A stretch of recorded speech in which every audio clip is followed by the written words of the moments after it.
Button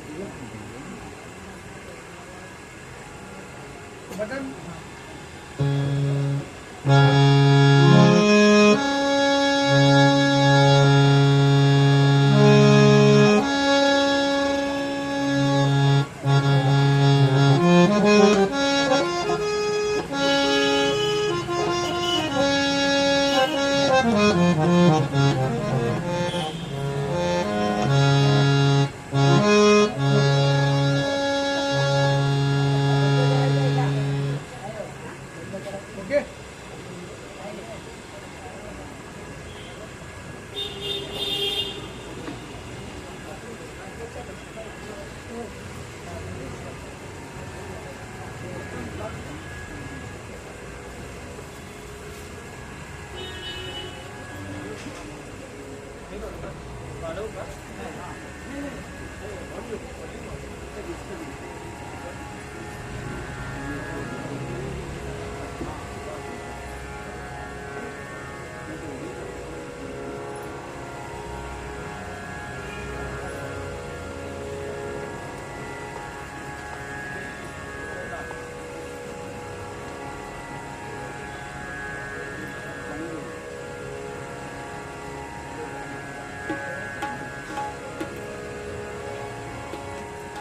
बोला. बसू का इकडे? टेस्ट कर. Hello hello hello hello. Shri Gajanan Maharaj की जय.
श्रीमन्महागणाधिपतये नमः.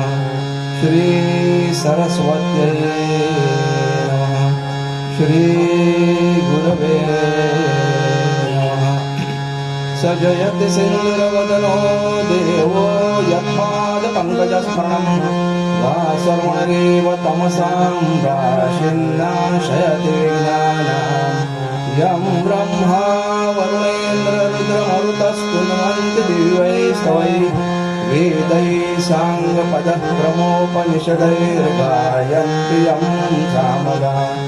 ध्यानावस्थिततद्गतेन मनसा पश्यन्ति योगिनो यस्यान्तन्न विदुःसुरासुरगणा देवाय तस्मै नमः. सुमुखस्यैकदन्तस्य कपिलो गजकर्णिकः लम्बोदरस्य विकटो विघ्ननाशो गणाधिपः. धूम्रकेतुर्गणाध्यक्षो बालचन्द्रो गजाननः. द्वादशैतानि नामानि यः पठे शृणुयादपि.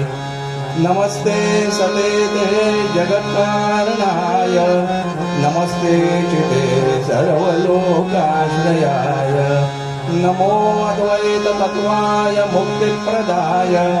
नमो ब्रह्मणे व्यापिने शाश्वताय.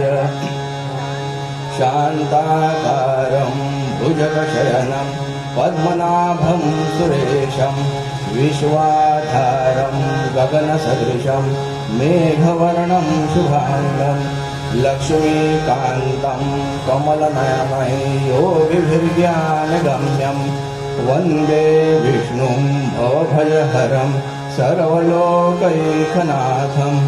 नागेन्द्रहार नन्दनाय भस्माङ्गरागाय महेश्वराय नित्याय शुद्धाय दिगम्बराय तस्मै नकाराय नमः शिवाय मनोजं मारुततुल्यवेगं जितेन्द्रियं बुद्धिमतां वरिष्ठं वातात्मजं वानरयूतमुख्यं श्रीरामदूतं शरणं प्रपद्ये समुद्रवसने देवी पर्वतस्तनमण्डले विष्णुपत्नी नमस्तुभ्यं पादस्पर्शं क्षमस्व मे नमो देवै महादेवै शिवायै सततं नमः नमः प्रभुते भद्राय नियता प्रणतास्मताम् वसुदेवसुतं देवं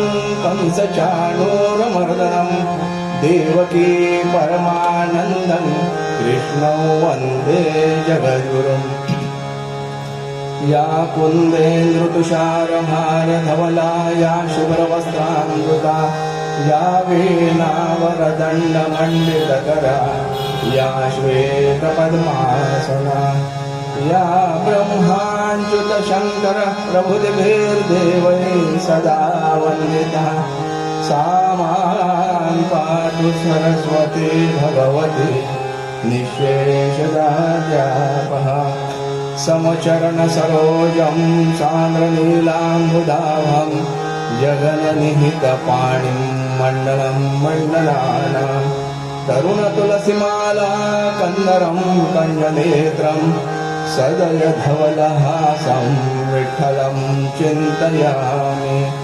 ब्रह्मानन्दं परमसुखदं केवलं ज्ञानमूर्तिं द्वन्द्वातीतं गगनसदृशं तत्त्वमस्यादिलक्ष्यम् एकं नित्यं विमलमचलं सर्वधी साक्षिभूतं भावातीतं त्रिगुणरहितं सद्गुरुं तन्नमामि गुरुर्ब्रह्मा गुरुर्विष्णु गुरुर्देवो महेश्वरः गुरुसाक्षात् परब्रह्म तस्मै श्रीगुरवे नमः राजाधिराज रामचंद्र महाराज की जय महारुद्र हनुमान की जय भगवान गोपाल कृष्ण महाराज की जय देवर्षि नारद महाराज की जय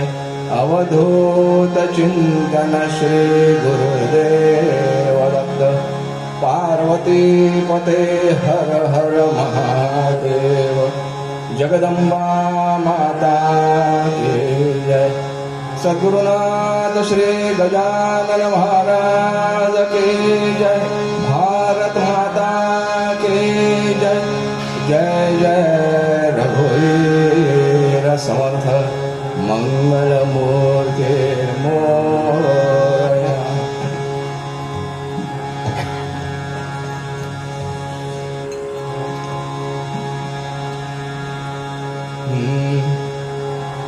राम कृष्ण हरे जय जय राम राजा राम राम कृष्ण हरे जय जय राम जय जय राम जय जय राम राजा राम राम कृष्ण हरे जय जय राम राजा राम राम कृष्ण हरे जय जय राम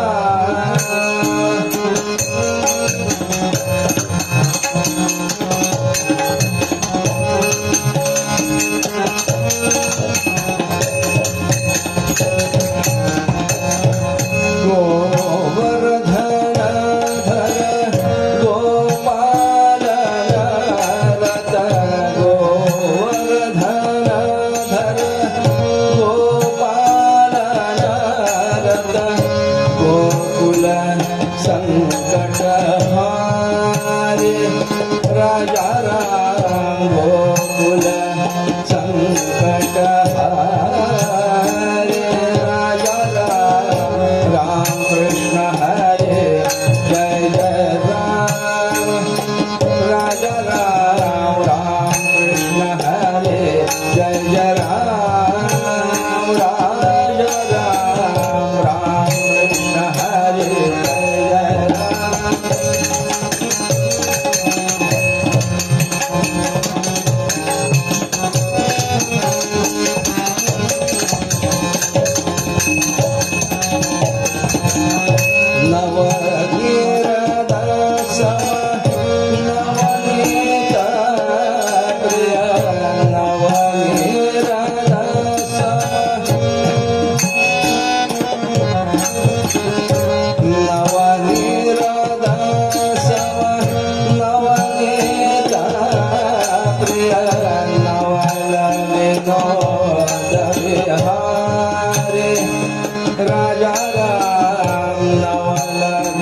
सद्गुरुराया कीर्तने सद्गुरुराया कीर्तने सद्गुरुराया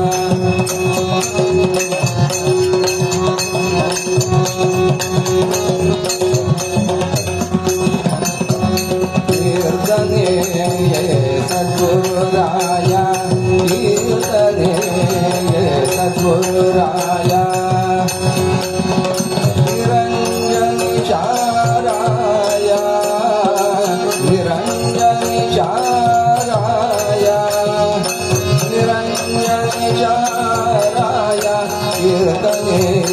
सद्गुरुराया कीर्तने सद्गुरुराया कीर्तने सद्गुरुराया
भवान्याय कीर्तने सद्गुरुराया कीर्तने सद्गुरुराया कीर्तने सद्गुरुराया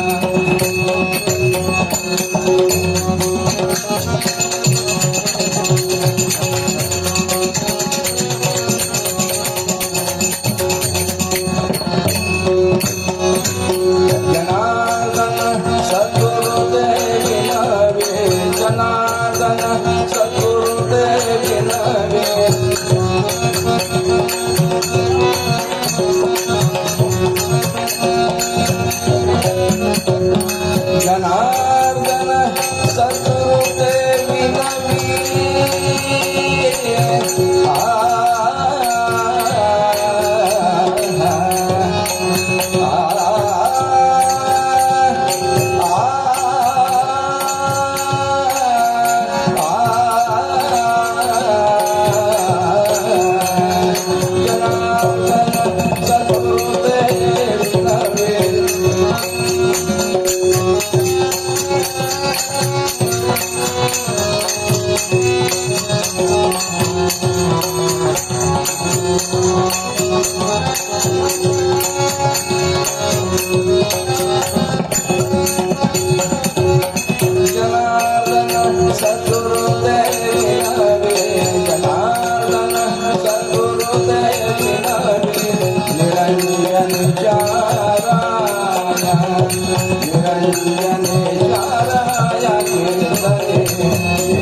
परंपरेप्रमाणे थोडा वेळ हाताने टाळी वाजूया आणि भगवंताचा जय जयकार करूया.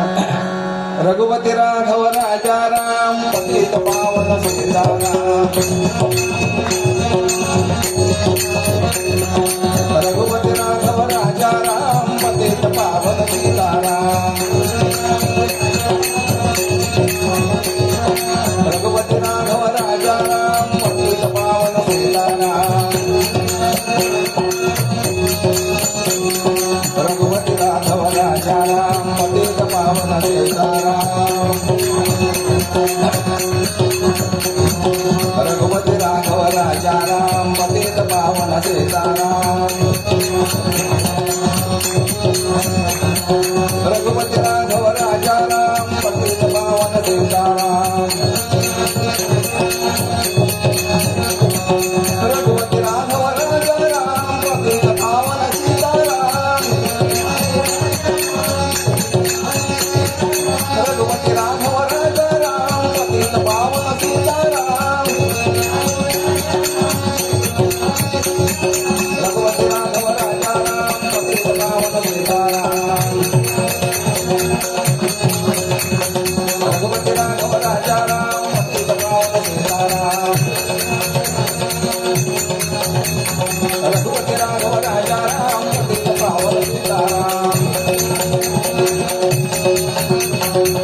पावन सीताराम रघुपती राघव राजा राम पतित पावन सीताराम रघुपती राघव राजा राम पतित पावन सीताराम रघुपती राघव राजा राम पतित पावन सीताराम रघुपती राघव राजा राम पतित पावन सीताराम बोला कुंडली कवना हरिहर श्री ज्ञानदेव तुकाराम पंढरीनाथ महाराज की जय राजाधिराज रामचंद्र महाराज की जय महावीर हनुमान की जय भगवान गोपाल कृष्ण महाराज की जय देवर्षि नारद महाराज की जय अवधूत चिंतन श्री गुरुदेव पार्वती पदे हर हर महादेव जगदम्बा माता सद्गुरुनाथ श्री गजानन महाराज भारत माता जय जय रघुवीर समर्थ मंगलमूर्ते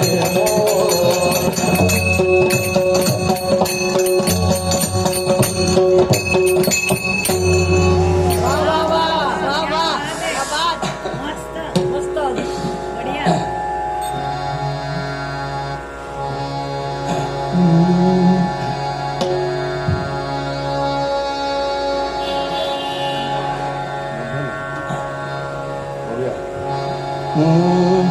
धन्य आज दिन संत दर्शनाचा धन्य आज दिन संत दर्शनाचा आणि गजनीचा शिण गेला धन्य आज दिन संत दर्शनाचा धन्य आज दिन संत दर्शनाचा आणि गजनीचा शिण गेला आणि गजनीचा शिण गेला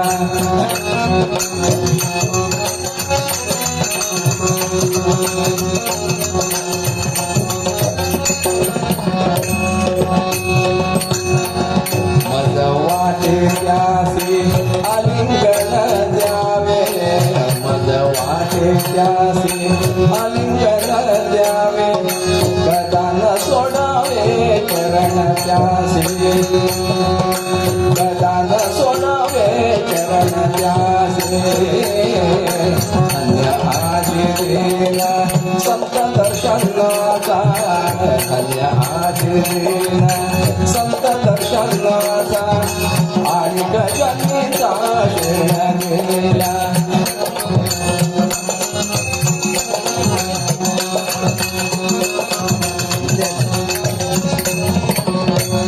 रेकॉर्डिंगला हे लागतं गिटारचं हे लागतं तरच आवाज जाणार झाली बोलवण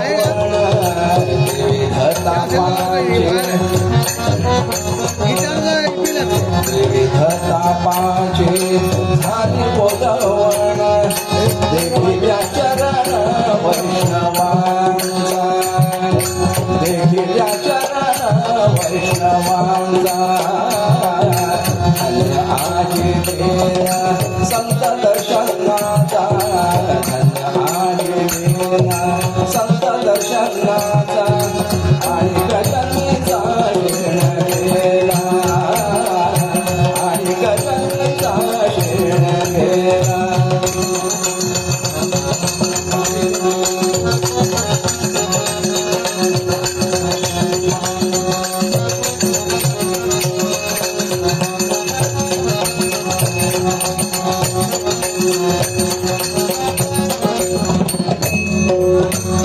एका जनार्दनी घडो त्यांचा संग एका जनार्दनी एका जनार्दनी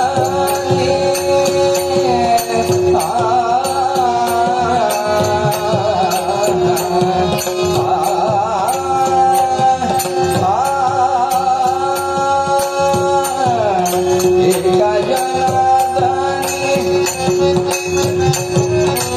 एका जनार्दनी घडो त्यांचा संग नवा वियोग जन्मोजन्मी नवा वियोग जन्मोजन्मी नवा वियोग जन्मोजन्मी धन्य आज दिन संत दर्शनाचा धन्य आज दिन संत दर्शनाचा आणि गजनीचा शिण गेला आणि गजनीचा शिण गेला आणि गजनीचा शिण गेला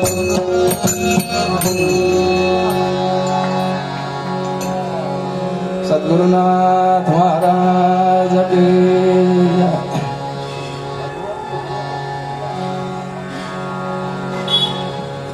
सद्गुरुनाथ महाराज की जय. आपुलिया बळे नाही मी बोलत, सखा कृपावंत वाचा त्याची, कायम्या पामरे बोलावे उत्तरे, मज त्या विश्वंभरे बोलविले. तुम्ही श्रोते जगदीश मूर्ती, येथे माझी व्युत्पत्ती किती, बुद्धिहीन अल्पमती सलगी करतो.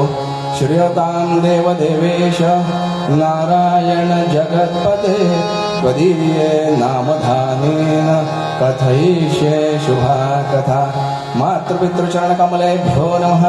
सर्वेभ्यो देवेभ्यो ब्राह्मणेभ्यो नमो नमः.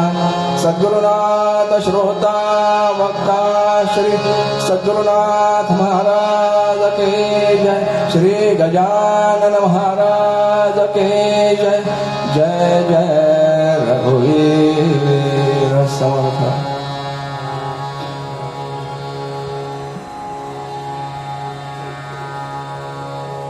आजीने नातवाला सांगितलं,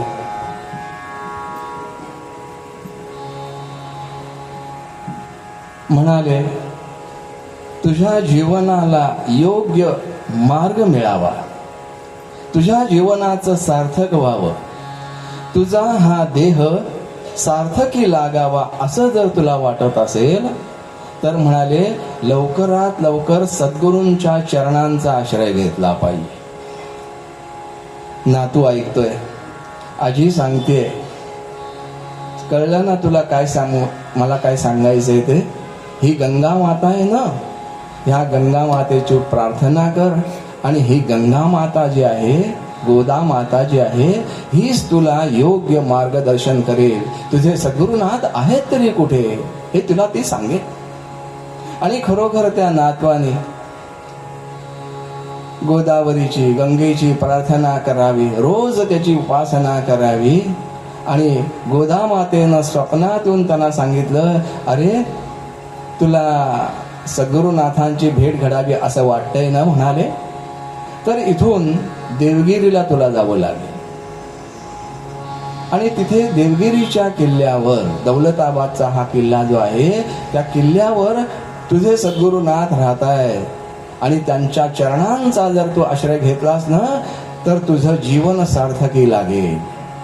त्या नातवाने काय ऐकावं, पण वाटत होतं आजी आजोबा एवढे प्रेम करणारे आहेत, म्हणाले ह्यांना सोडून कसं जायचं.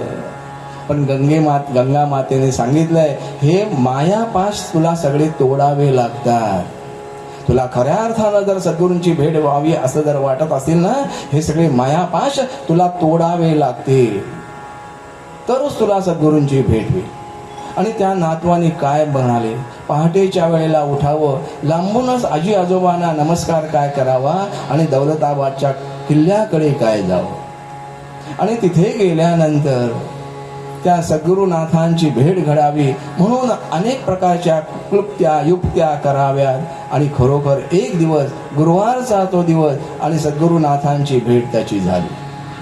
त्या सद्गुरूंना पण आश्चर्य वाटलं, रे एवढा लहानगा मुलगा आणि त्याचं काय काम आहे. बाकी सगळेजण याचक माझ्याकडे आलेले आहेत, काहीतरी कारण घेऊन आलेले आहेत, काहीतरी आपल्याला दक्षिणा मिळेल अशा आशेनं इथे आलेले आहेत. ह्या लहान मुलाचं काय काम, तू कुठून आलास. सद्गुरुनाथ चौकशी करतायत, अरे तू कोण, तुझं नाव काय, कुठून आलास, तुला कुठे जायचंय. त्या लहानग्या मुलगाने ऐकलं खरं आणि म्हणाले, हे मला तुम्ही प्रश्न विचारलेत ना, तेच मला प्रश्न पडलेले आहेत, त्या प्रश्नांची उकल व्हावी म्हणून मी तुमच्याकडे आले. मी कोण कोठील कुठे मज लागी जाणे, काहे जगात घडले ममसाच येणे. याचा विचार करता शिणलोच वाया, सांगून ते सुखी करा मज स्वामी राया. सद्गुरुनाथ महाराज. लहानगा हा एकनाथ, या सद्गुरुनाथ महाराज की. आणि सद्गुरूंचं दर्शन झालं. परंतु सद्गुरू सुद्धा परीक्षा बघतात.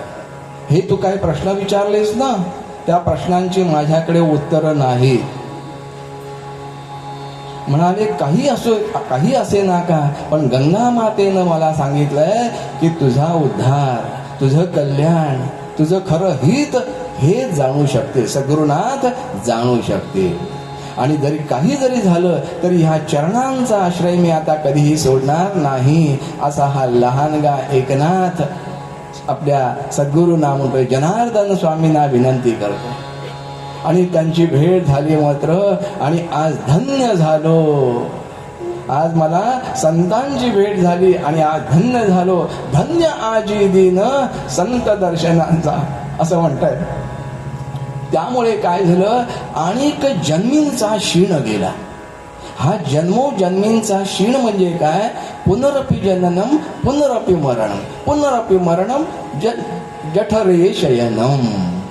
ही जी काही यातायात आहे ना, त्या यातायातातून मी मुक्त झालो. म्हणाले धन्य आजी दिन संत दर्शनाचा. आणि जन्मींचा जन्मोजन्मींचा जो क्षीण आहे तो माझा आज गेला. त्यामुळे काय करावं असं वाटतंय, मज वाटे त्याची अलिंगन द्यावे. या संतांना, या सद्गुरूंना मला अलिंगन द्यावं असं वाटतंय. त्यांच्या चरणांना घट्ट मिठी मारावीशी वाटते. मज वाटे त्यासी अलिंगन द्यावे, कदा न सोडावे शरण त्यांचे. आणि त्यामुळे काय झालं, त्रिविध तापांची झाली बोलवणं. आध्यात्मिक काय, आदिदैविक काय, आदिभौतिक काय, अशा या त्रिविध तापांची झाली बोलवणं. देखील या चरण वैष्णवांचा. आणि काय मागणं मागितलं, एका जनार्दनी घडो त्यांचा संग. असा या संतांचा सहवास मला मिळावा. एका जनार्दनी घडो त्यांचा संग, नव्हावा वियोग जन्मोजन्मी, असं मागणं मागून घेतलेलं आहे. अशा या संतांचा संग मला नित्य लाभावा, अशा रीतीने आज मी धन्य झालो. ही धन्यावस्था काय आहे ती म्हणाले वर्णन करता येणार नाही, पण त्याची अनुभूती मात्र घेता येईल. जेव्हा आम्ही संतांच्या चरणांचा आश्रय घेतो, तेव्हा म्हणाले आपलं खरं कल्याण कशात हे समजतं. नुसतं कल्याणला राहून ते तसं समजणार नाही. कारण हा देह कल्याण करून इथे आले, डोंबोलीला आलेला आहे. आपलं खरं हित कशात आहे, आपलं खरं कल्याण कशात आहे, आपला खरा स्वार्थ कशात आहे, हे तुम्हा मला तसं समजून येणार नाही. पण संतांच्या चरणांचा आश्रय, त्यांची कृपा संपादन केली तर ते तुम्हा मला सांगतात, अरे बाबा हे तू काय करतोयस, तुझं खरं हित कशात आहे, नाही का, तुझा खरा स्वार्थ कशात आहे हे लक्षात घे. अशा रीतीनं संतांच्या चरणांचा आश्रय आम्ही घेत असतो. या जगतामध्ये या 3 गोष्टी अतिशय दुर्लभ आहेत, नाही का. भगवत पूज्यपाद श्रीमद जगद्गुरु शंकराचार्य सांगतायत, दुर्लभम त्रयमेवैतत् देवानुग्रह हेतुकम मनुष्यत्वम मुमुक्षत्वम महापुरुष संश्रया. या 3 गोष्टी म्हणाले अतिशय दुर्लभ आहे. एक तर परे मनुष्य देह प्राप्त होणं अतिशय दुर्लभ आहे. अतिशय दुर्लभ असणारा असा मनुष्य देह सध्या तरी तुम्हा आम्हाला सुलभ झालेला आहे, कारण तो देह तुम्हा आम्हाला प्राप्त करून घेतलेला आहे. असा हा देह आहे. आणि त्या देहामध्ये, नरदेहामध्येच या भगवत ज्ञानाची प्राप्ती आम्ही करून घेऊ शकतोय. बाकी कुठल्याही योनीमध्ये पशुदेही नाही गती, ऐसे सर्वत्र बोलती, या लागे नरदेही प्राप्ती भगवंताची. या भगवत ज्ञानाची, ईश्वरी ज्ञानाची प्राप्ती फक्त या नरदेहामध्येच आम्ही करून घेऊ शकतो. असा हा नरदेह अतिशय दुर्लभ असणारा सध्या तरी तुम्हा आम्हाला सुलभ झाला. जेव्हा म्हणाले भगवंताने सृष्टीची रचना केली, ती सृष्टीची रचना करताना अनेक पशुवाधिक योनी त्यांनी निर्माण केल्या, अनेक पशु पक्षी आहेत, वनस्पती निर्माण केल्या. पण भगवंताला समजलं हे सगळे मी निर्माण केलंय खरं, परंतु मला जाणणारं याच्यापैकी कोणीही नाही. म्हणून नरदेहाची निर्मिती केली. त्याच्याकडून त्याला ज्ञान संपादन होण्यासाठी 5 ज्ञानेंद्रिय त्याला दिली. कर्म करण्यासाठी पंचकर्मेंद्रिय त्याला दिली. सार काय असार काय हा विचार तुमच्या मनामध्ये येण्यासाठी मन नावाचं सूक्ष्म इंद्रिय भगवंताने आम्हाला दिलेलं आहे. शाश्वत काय अशाश्वत काय, सत्य काय मिथ्या काय, नित्य काय अनित्य काय हे ओळखण्यासाठी सत्सद विवेक नावाच्या बुद्धीचं वरदान हे आम्हाला भगवंताने दिलेलं आहे. आणि या सगळ्याच्या जोरावर आम्ही या भगवंताला जाणू शकतो, ही भगवत ज्ञानाची प्राप्ती करून घेऊ शकतो. अशी ताकद भगवंतानी आम्हाला दिलेली आहे. नराचा नारायण बनेल अशी ताकद ही तुम्हाला भगवंताने आम्हाला दिलेली आहे. पण ह्या दृश्य जगताकडे बघितलं तर असं आढळून येतं, नराचा नारायण तर बाजूला झाला, पण नराचा वानर होताना आम्ही बघतोय. त्याला मरकट चेष्टा आवडतात, मनुष्याला मरकट चेष्टा आवडतात, पण माकड म्हणून घेणं त्याला आवडत नाही. गाढवासारखं वागायला त्याला आवडतं. हा एकटा असला ना की तो गाढवासारखं वागतो, पण कोणी बघत नाहीये ना अशा रीतीनं तो गाढवासारखं वागतो, पण गाढव म्हणून घेणं त्याला आवडत नाही. पशुसारखं वागायला आवडतं, पण पशु म्हणून घेणं त्याला आवडत नाही. पण ही भगवंताने जी काही शक्ती आम्हाला दिलेली आहे, भगवंत जाणण्यासाठी या नरदेहामध्येच आम्ही या भगवंताला जाणू शकतो. आणि अशा रीतीनं मनुष्य देह प्राप्त होणं अतिशय दुर्लभ आहे, पण ते भगवंताच्या सद्गुरूंच्या कृपेनं आम्हाला प्राप्त झालेलं आहे. अशा रीतीनं ईश्वरी ज्ञानाची प्राप्ती करून घेणं हे मनुष्य देहाचं कर्तव्य आहे. नुसता मनुष्य देह प्राप्त होऊन उपयोग नाही. पुढे ते असं म्हणतात, मुमुक्षत्वम, हे मोक्षत्व प्राप्त होणं महत्वाचं आहे. बद्धाचा मुमुक्ष झाला पाहिजे. बद्धावस्थेमध्ये आम्ही किती दिवस राहणार? तर ही सद्गुरूंची कृपा असल्याशिवाय, भगवंताची संतांची कृपा असल्याशिवाय बद्धाचा मुमुक्ष तो होत नाही. मुमुक्ष म्हणजे काय? जो मोक्षाची इच्छा करतो त्याला मुमुक्ष असं म्हटलंय. बाबा मला आता काहीही नको, मला मोक्ष प्राप्ती मिळावी अशी त्याची इच्छा असते आणि त्या दृष्टीने तो साधना करायला लागतो. हे मुमुक्षत्वाचं लक्षण. मुमुक्षत्वाचं लक्षण म्हणजे या संसाराला तो कंटाळतो. जन्म मरण नको आता, नको येर झार, नको ही काचा नाथा, व्यर्थ भडीभार असं त्याला वाटू लागतं. हे मुमुक्षत्व आहे.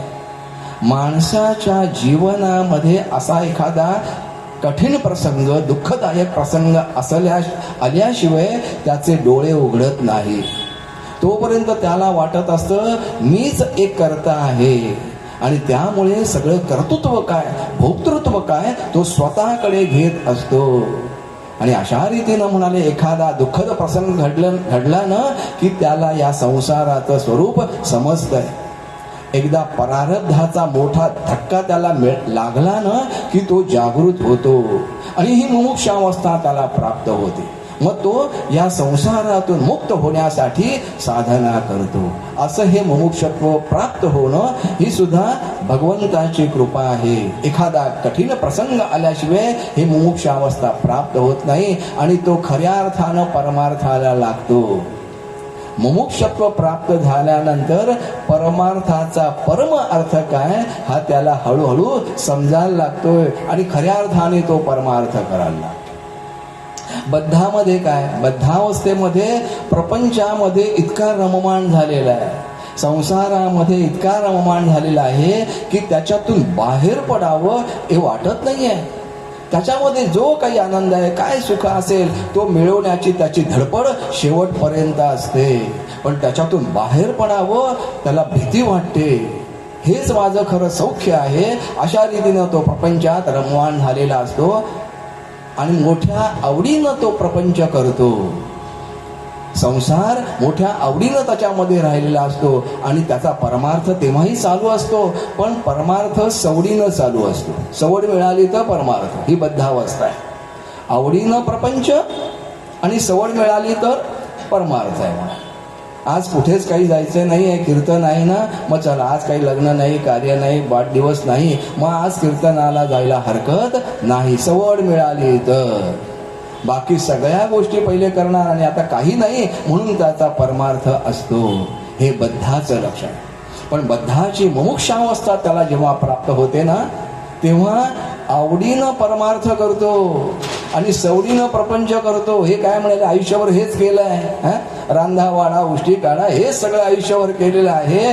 तर सवड मिळाली की त्याचे प्रपंच असतो आणि मोठ्या आवडीनं तो परमार्थ करतो. नाही काही झालं तरी मी आज कीर्तनाला जाणार, प्रवचनाला जाणार, नामस्मरणाला बसणार, नामातला आनंद घेणार, मी एकांतवास उपभोगणार आणि एकांतातला आनंद काय आहे तो मी अनुभवणार.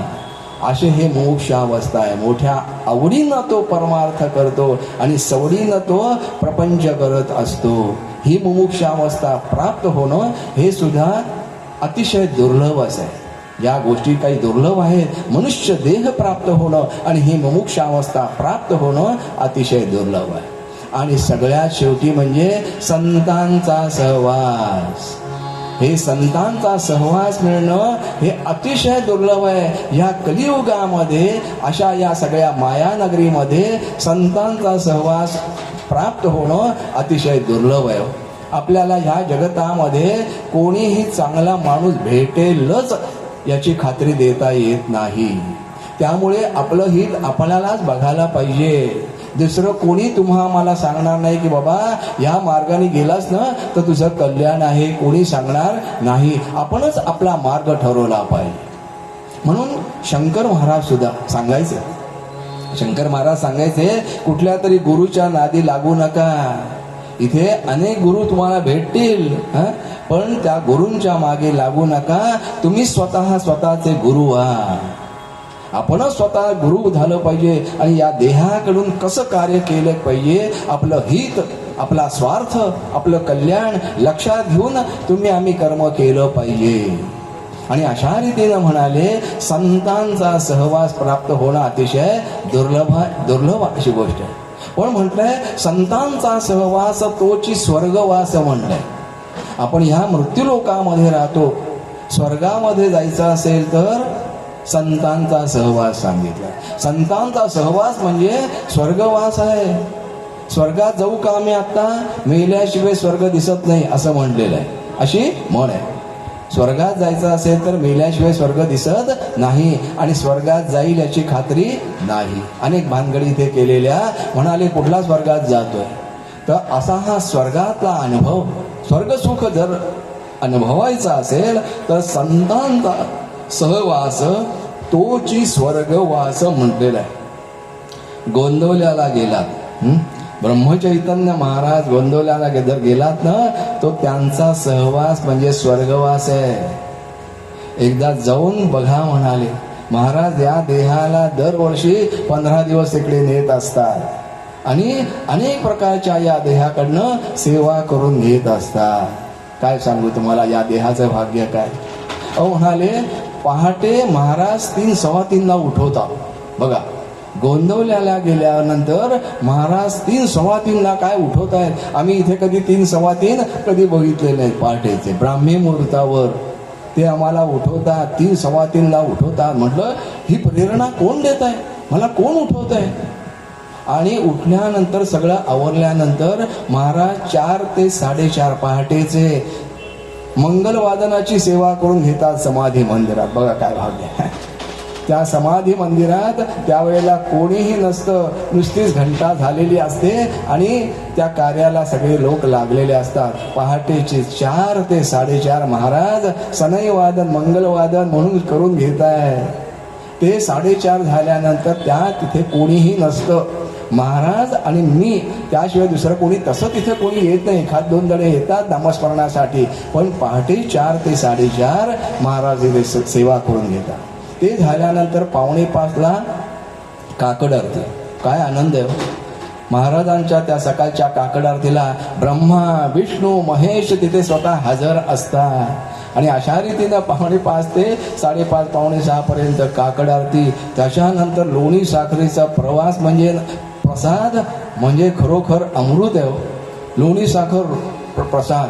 अहो वर्षभरात जेवढं लोणी खात नाही ना तेवढ्या 15 दिवसात महाराज तिथे लोणी साखर देत आहेत म्हणाले. असा हा लोणी साखरेचा प्रसाद तिथे असतो. ते झाल्यानंतर महाराज या देहाला गोठ्यामध्ये नेतात. गाईचा गोठा आहे. त्या गायींच्या गोठ्यामध्ये गेल्यानंतर बासरीची वेणुवादन त्या सगळ्यांची सेवा, त्या गायींची सेवा करण्यासाठी पाऊण 1 तास तिथे बासरीची सेवा आणि सगळ्या गायींना इतका मोठा आनंद होतो. कान हलवत हलवत सगळे श्रवण करत असतात वेणुनाद. अशा रीतीनं महाराज तिथे गोंदवल्याला गेल्यानंतर सगळी सेवा करून घेतात. दुपारच्या वेळेला एवढे सगळे हजारो भक्तगण आलेले आहेत. त्यांना प्रसाद महाप्रसाद देण्यासाठी म्हणून वाढायला पण लागतात तिथे मंडळी. महाराज या देहाला नेताना आणि सगळ्यांना वाढण्याचं पण काम करून घेत आहेत म्हणाले. सगळ्यांना प्रसाद वाटव. ते झाल्यानंतर संध्याकाळच्या वेळेला कीर्तन काय हो सुरेख महाराज कीर्तन करून घेतात. मी सुद्धा कीर्तन श्रवण करण्यासाठी म्हणून जातो. महाराज उभं करतात कीर्तनाच्या गादीवर. पण आज काय सांगणार, महाराज या देहाकडून काय वधवून घेणार हे सुद्धा माहिती नसतं. एक सर्वसाधारण विषय माहिती असतो आणि कीर्तनाचे विषय ठरलेले असतात. विवेक ज्ञान वैराग्य याच्याशिवाय दुसरं काहीही बोलायचं नाही. त्रिकालावादी सत्य काय आहे हे आम्हाला समजलं पाहिजे. कीर्तन म्हणून मनोरंजन म्हणून करत नाही तर आपल्याला नित्य काय शाश्वत काय याचा उलगडा कीर्तनामध्ये झाला पाहिजे. अशा रीतीनं महाराज तिथे कीर्तन करून घेत आहे. काय आनंद आहे हो महाराजांच्या इथे कीर्तनाची सेवा. आणि त्यावेळेला मात्र कीर्तनाला येतात नाही अशातला भाग नाही. कीर्तना सुद्धा बरेच जण येतात परंतु कीर्तनाच्या वेळा तशा त्यांना माहिती नसतात. बरेच जण माहिती असलं तरी त्यांना तिथे बसावंसं वाटेल असं नाही. ज्यांच्यावर महाराजांची कृपा आहे ना ते कीर्तनाला येऊन आवर्जून येऊन बसतात. कारण काय महाप्रसादाच्या वेळा सगळ्यांना माहिती असतात. तो घरातून निघताना अशा रीतीने निघतो. म्हणाले ह्या वेळेला आपण निघालो ना की बरोबर प्रसादाच्या वेळेला आपण तिथे पोचतो म्हणाले. अशा रीतीनेच तो घरातून निघतो. तिथून आणखी कुठे जायचं असेल ह्या वेळेला आपण निघालो ना की चहाच्या वेळेला आपण तिथे त्या वेळा त्यांना बरोबर माहिती असतात. चहा नाश्ताची वेळ काय, महाप्रसाद काय, अरे पण उपासनेचं काय, कीर्तनाचं काय. अशा रीतीनं महाराज सुरेख असं तिथे कीर्तन करून घेतात. आणि खरोखर महाराजांची कृपा असेल ना तरच तो त्या कीर्तनामध्ये रमता आलं पाहिजे. एखाद्या विषयामध्ये रमता येणं ही सुद्धा भगवंताची कृपा आहे. लक्षात घ्या. इतकं सोपं नाहीये. या परमार्थामध्ये रमणं इतकं सोपं नाहीये. कीर्तनामध्ये सुद्धा मायेची निवृत्ती आहे. हा मायेच्या निवृत्तीचा काळ सुद्धा मानवला पाहिजे. माणसाला मायेमध्ये राहण्याची इतकी सवय झालेली आहे. हा काळ सगळ्यांना मानवतो असं नाही. काही वाट बघतात केव्हा एकदा कीर्तन संपतोय आणि मोबाईल करतो. इतके रमलेले असतात त्याच्यामध्ये. आणि अशा रीतीनं महाराज गोंदवल्याला गेल्यानंतर कीर्तन सेवा काय, परत संध्याकाळच्या वेळेला सगळ्यांना वाढायचं. नंतर संध्याकाळची ती उपासना काय आणि रात्री अशी छान विश्रांती होते. असं हे महाराज तिथे करून घेतात. संतांचा सहवास तोची स्वर्गवास म्हटलेला आहे. अशा रीतीनं म्हणाले कल्पवृक्ष आहे. तिथे म्हणाले गोंदवल्यात कल्पवृक्ष आहे, कामधेनू आहे, परीस आहे, अमृत आहे. कल्पवृक्ष म्हणजे काय म्हणाले, त्या वृक्षाच्या खाली बसलं तर आपल्या सगळ्या मनोकामना पूर्ण होतात. असा हा कल्पवृक्ष आहे. आणि अशा रीतीनं म्हणाले कल्पवृक्ष जो आहे महाराजांच्या इथे समाधी मंदिरात तुम्ही तिथे उभं राहिलात ना आणि आपल्या मनोकामना काय आहेत त्या जर तिथे व्यक्त केल्यात तर त्या मनोकामना महाराज पूर्ण करतात. आणि त्याच्यामध्ये खरोखर आपलं हित असेल तर, नाहीतर नाही. पण हा कल्पवृक्ष काय आहे, तुमच्या मनामध्ये जे येईल ते पूर्ण करतो. हा कल्पवृक्ष कसा आहे महाराजांचा, आपल्या हिताच्या ज्या गोष्टी आहेत त्या पूर्ण करतात. असा हा कल्पवृक्ष. महाराजांच्या समाधीच्या तिथे उभं राहा, नमस्कार करा, महाराजांना अनन्य भावानं शरण जाऊन आपली मनातली इच्छा व्यक्त करा, ती पूर्ण करतात. कारण तो कल्पवृक्ष आहे म्हणून. आणि अशा रीतीनं म्हणाले महाराजांच्या इथे हजारो माणसं रोज प्रसाद घ्यायला येतात हो. आज किती जण येणार, कुठून येणार याचा थांग कोणाला लागत नाही, पण हजारो माणसं येत आहेत आणि सगळे जण तृप्त होऊन जातात. कारण महाराजांकडे कामधेनू आहे, नाही का? ह्या कामधेनूशिवाय हे शक्य नाही. किती माणसं येणार आणि सगळेजण प्रसाद घेऊन तृप्तीचा ढेकर देऊन मग जात असतात. अशी ही कामधेनू महाराजांकडे. तसंच म्हणाले, महाराजांचं वाङ्मय जे आहे ना, हा परीस आहे. हा परीस आता बघायला मिळणार नाही. कामधेनू पण या जगतामध्ये, दृश्य जगतामध्ये बघायला मिळणार नाही. कल्पवृक्ष बघायला मिळणार नाही. ते अमृतही तुम्हा आम्हाला मिळणार नाही. या सगळ्याचा अनुभव स्वर्गामध्ये तुम्हा आम्हाला मिळेल. पण या पृथ्वी तलावरचा स्वर्ग कुठला असेल तर संतांचा सहवास, तोची स्वर्गवास. महाराजांचं जे वाङ्मय आहे ना, ते परीस आहे, लक्षात घ्या. आणि या परिसाला ज्याचा स्पर्श झाला त्याच्या जीवनाचं सोनं होतं, असा हा परिस स्पर्श आहे. महाराजांनी जे काही वाङ्मय निर्माण केलेलं आहे, रोजचं प्रवचन म्हणा, महाराजांचं सगळं वाङ्मय आजूबाजूला सगळं लिहिलेलं आहे, ते वाङ्मय म्हणा, तो परिस स्पर्श जर तुम्हा आम्हाला झाला ना, तर आपल्या जीवनाचं खऱ्या अर्थानं सोनं होईल, असा हा परिस तिथे आहे. तसंच राम नाम अमृत पान महाराजांनी तुम्हा आम्हाला दिलेलं आहे. हे अमृत पान आहे. पृथ्वी तलावर पूर्वी अमृत होतं, पण आता हे अमृत तुम्हा आम्हाला बघायला मिळणार नाही. फक्त अमृत तुल्य चहा प्यायला मिळेल, नाही का? आता जर पाहिजे असेल तर कुठेही गल्लोगल्ली आता हा अमृततुल्य चहा झालेला आहे, तो मात्र तुम्हा आम्हाला मिळतो. अशा रीतीने या सगळ्या गोष्टी गोंदवल्यामध्ये आहेत. कारण संतांचा सहवास, तोची स्वर्गवास, असं म्हणलं. असा या संतांचा सहवास लाभणं अतिशय दुर्लभ आहे, अतिशय दुर्लभ आहे. आणि हे संत असतात कसे? म्हणाले, हे संत असतात तरी कसे? संतांचा महिमा वर्णन करताना म्हटलंय, संत आनंदाचे स्थळ, संत सुखची केवळ, नाना संतोषाचे मूळ, ते हे संत, असं वर्णन. संत म्हणजे आनंदाचं स्थळ आहे, सदानंद, नाही का? असं हे स्थळ कुठलं असेल तर संतांच्या ठिकाणी आहे. तिथे दुःखाचा लवलेशही नाही. असं हे आनंदाचं स्थळ कुठलं असेल तर संतांच्या ठिकाणी. संत सुखची केवळ, संतांच्या इथे दुःखाचा लवलेश नाही, जे आहे ते सगळं सुख आहे, असा हा संतांचा सहवास आहे. नाना संतोषाचे मूळ, ते हे संत. आपल्याला जो समाधानाची श्रीमंती जी प्राप्त होते, त्या संतांच्यामुळे ही समाधानाची श्रीमंती प्राप्त होते. लौकिक श्रीमंतीनं तुम्ही आम्ही किती सुखी होऊ याचा अनुभव आपण घेतला पाहिजे, पण समाधानाची श्रीमंती प्राप्त करून घेण्यासाठी हे सगळ्या पारमार्थिक जे काही साधनं सांगितलेली आहेत, ही त्याच्यासाठी सांगितलेली आहे. आणि अशा रीतीनं संत आनंदाचे स्थळ, संत सुखाची केवळ, आणि नाना संतोषाचे मूळ, ते हे संत. पुढे असं म्हणतात, संत समाधीचे मंदिर, संत समाधीचे मंदिर, संत विवेकाचे भांडार. काय वर्णन केलंय बघा समर्थाने. संत विवेकाचे भांडार म्हटलेलं आहे. ना तरी बोली जे माहेर सायुज्य मुक्तीचे.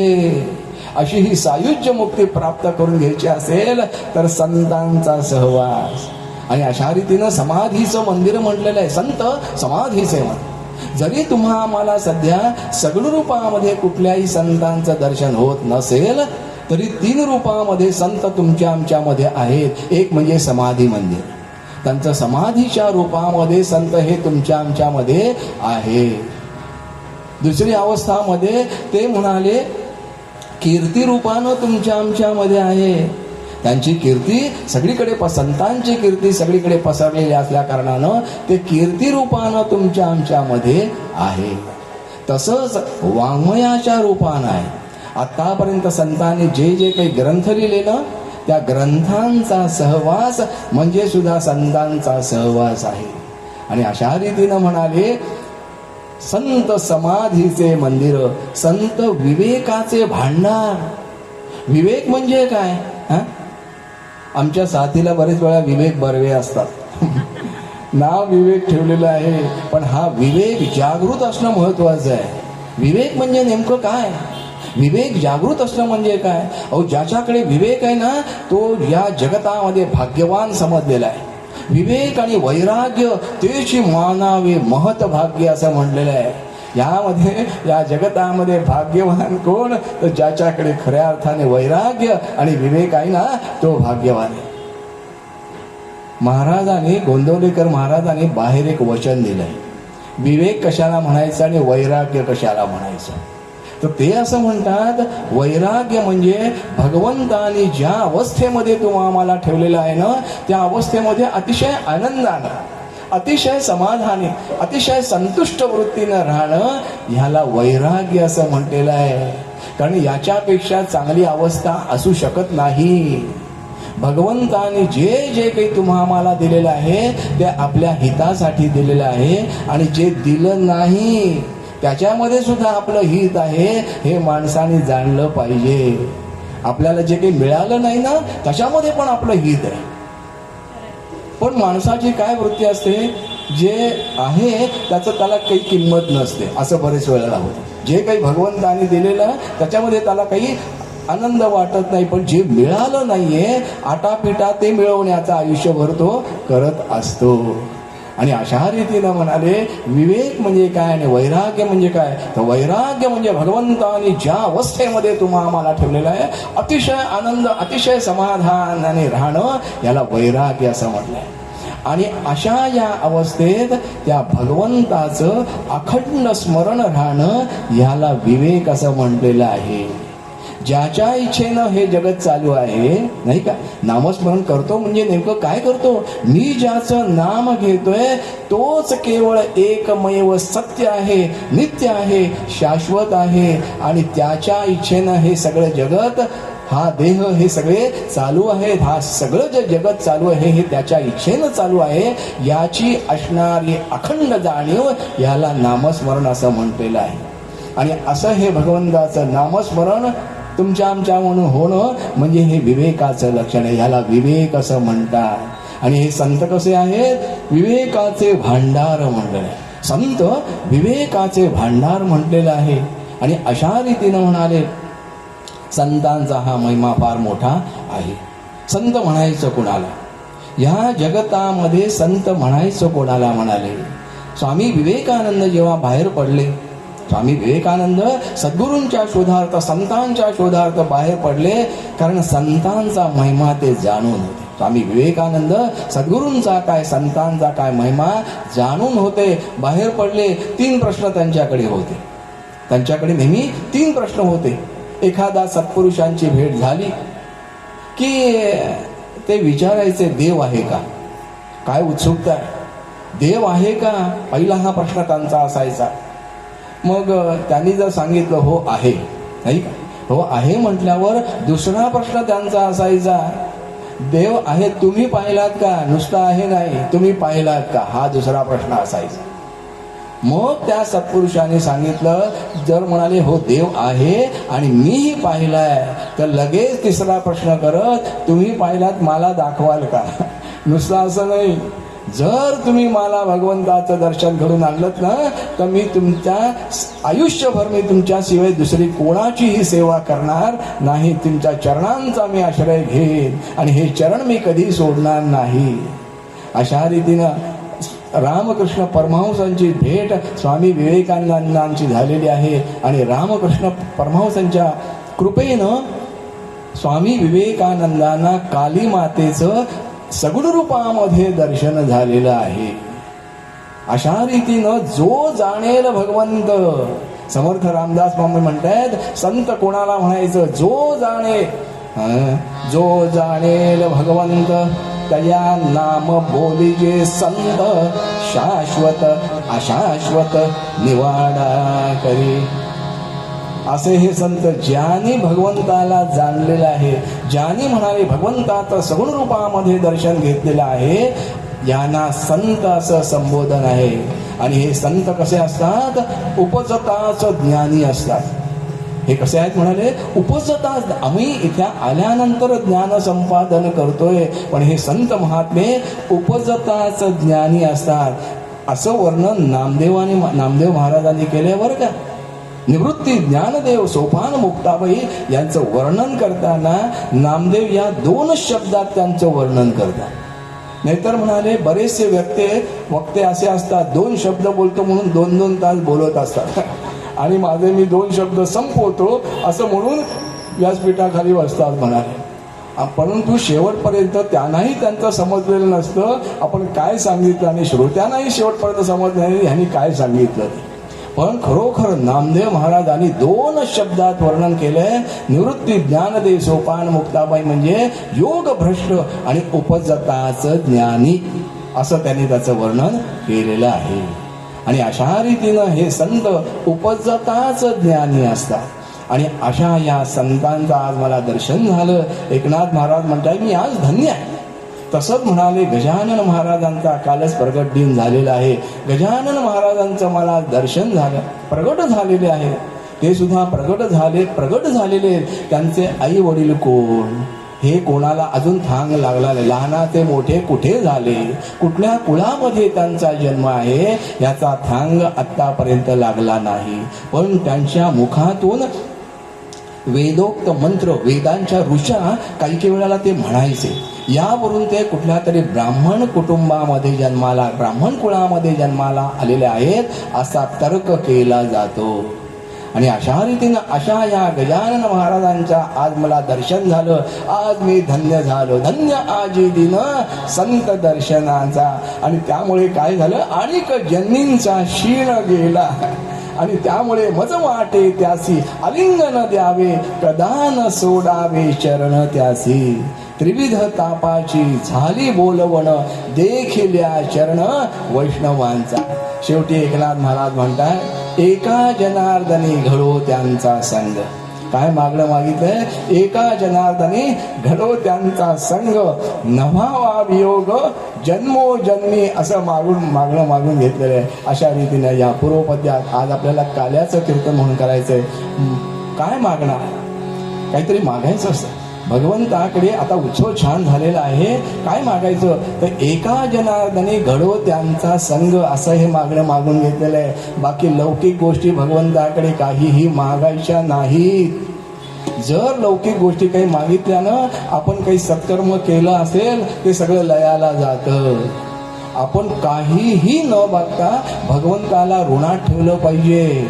काही मागायचं कारण भगवंतानी सगळं दिलेलं आहे. अशी समाधानाची श्रीमंती जर तुमच्याकडे असेल ना तर भगवंताकडे काही तुम्ही आम्ही मागणार नाही, काही मागायचं नाही. आणि अशा रीतीनं आपल्या या मूळ अभंगामध्ये एकनाथ महाराज म्हणताय धन्य आजे दे,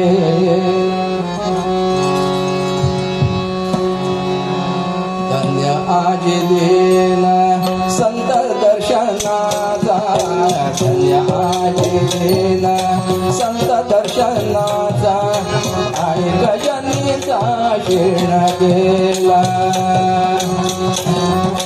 आणि गजनीचा शेण गेला. धन्य आजे देना संत दर्शनाचा, धन्य आजे देना.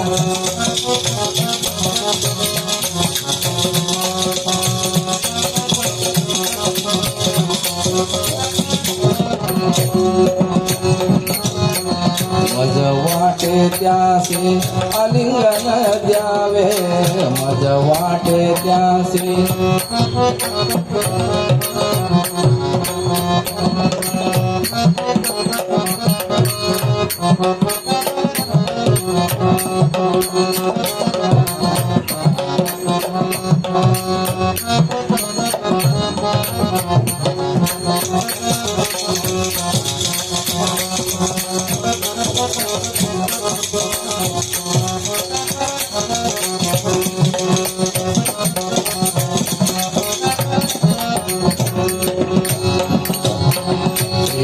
तापाचे झाली बोलवण, तापाचे झाली बोलवण, देखिल्या चरण वैष्णवांचा, देखिल्या नवांचा एका जनार्दनी घडो त्यांचा संग एका जनार्दनी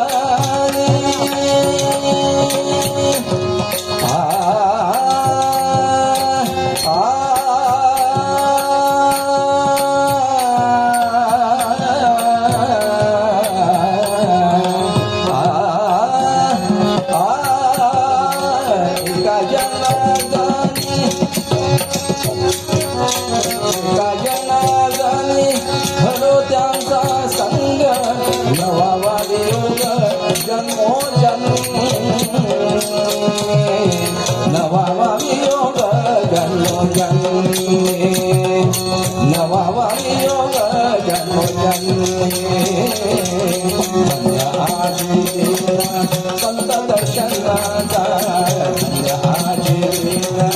संत दर्शनाचा आणि गजनीचा शेणलेला आणि गजनीचा शेणलेला आणि गजनीचा शेणलेला सद्गुरुनाथ महाराज की